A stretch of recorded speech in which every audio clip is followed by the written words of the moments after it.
കണ്ണൂർ ചെറുതാഴം പഞ്ചായത്ത് ഒരുക്കിയ മുളന്തുരുത്ത് പദ്ധതി ശ്രദ്ധേയമാകുന്നു. ഉപയോഗശൂന്യമായി കിടന്ന 1 ഏക്കർ സ്ഥലമാണ് പഞ്ചായത്ത് ടൂറിസം കേന്ദ്രമാക്കി മാറ്റിയത്.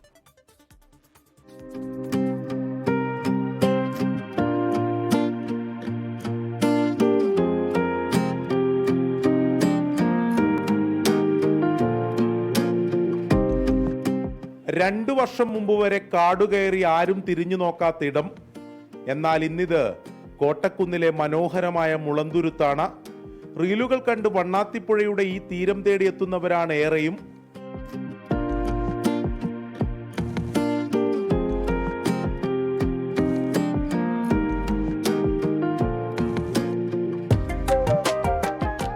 നമ്മുടെ ഈ പ്രദേശത്തിൻ്റെ ഒരു പ്രത്യേകത എന്ന് വെച്ചാൽ ഇതിലൊരു പഞ്ചായത്തിൻ്റെ കാട് മൂടി ഇങ്ങനെ കിടന്നതാണ്.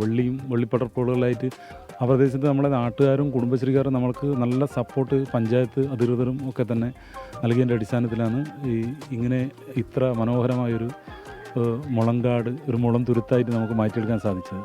1800 മുളകളാണ് ചെറുതാഴം പഞ്ചായത്ത് നട്ടുപിടിപ്പിച്ചത്. തൊഴിലുറപ്പ് പദ്ധതിയിലൂടെയാണ് പരിപാലനം. ഹരിതകേരള മിഷനുമാണ് ഇവിടത്തേക്ക് നടാനുള്ള മുളയുടെ തൈകളൊക്കെ തന്നത്. അപ്പോൾ ആ മുളയുടെ തൈ ഇവിടെ എത്തുകയും അപ്പോൾ തൊഴിലുറപ്പ് തൊഴിലാളികൾ ആദ്യം കാടൊക്കെ വയക്കി ഇവിടെ ഈ മുള വെച്ച് പിടിപ്പിച്ചു. അപ്പോൾ ഈ മുള വെച്ച് പിടിപ്പിച്ചതിന് ശേഷം നമ്മൾ ഈ പുഴയിൽ നിന്നാണ് ഈ മുളയെല്ലാം നട്ട് നനച്ചത്. പിന്നെ ഇതൊരു പരിപാലിക്കാൻ വേണ്ടിയിട്ട് നമ്മളെ നാട്ടുകാരും പഞ്ചായത്ത് ഭരണസമിതിയും എല്ലാവരും ചേർന്നുകൊണ്ട് ഒരു ജനകീയ കമ്മിറ്റി രൂപീകരിച്ചു. അപ്പോൾ ജനകീയ കമ്മിറ്റി മാസം ഒരു സംഘാടക സമിതി യോഗം ചേർന്നുകൊണ്ട് ഈ പ്രവർത്തനങ്ങളെ വിലയിരുത്തി. അങ്ങനെയാണ് ഇത് നമ്മൾ പരിപാലിച്ചു പോകുന്നത്. പ്രാദേശിക ടൂറിസത്തിന് അനന്തമായ സാധ്യതയുണ്ട് ഇവിടെ. അത് മനസ്സിലാക്കി കൂടുതൽ നവീകരണത്തിന് ഒരുങ്ങുകയാണ് ചെറുതാഴം പഞ്ചായത്ത്.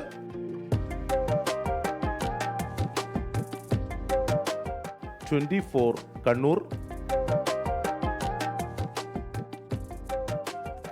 ലോകത്തെവിടെയായാലും ഏത് സമയത്തും 24 വാർത്തകളും ഓഗ്മെന്റഡ് റിയാലിറ്റി പാക്കേജുകളും എക്സ്പ്ലെയിനറുകളും വിശദമായി കാണാൻ ഞങ്ങളുടെ യൂട്യൂബ് ചാനൽ നിങ്ങൾക്ക് സബ്സ്ക്രൈബ് ചെയ്യാം.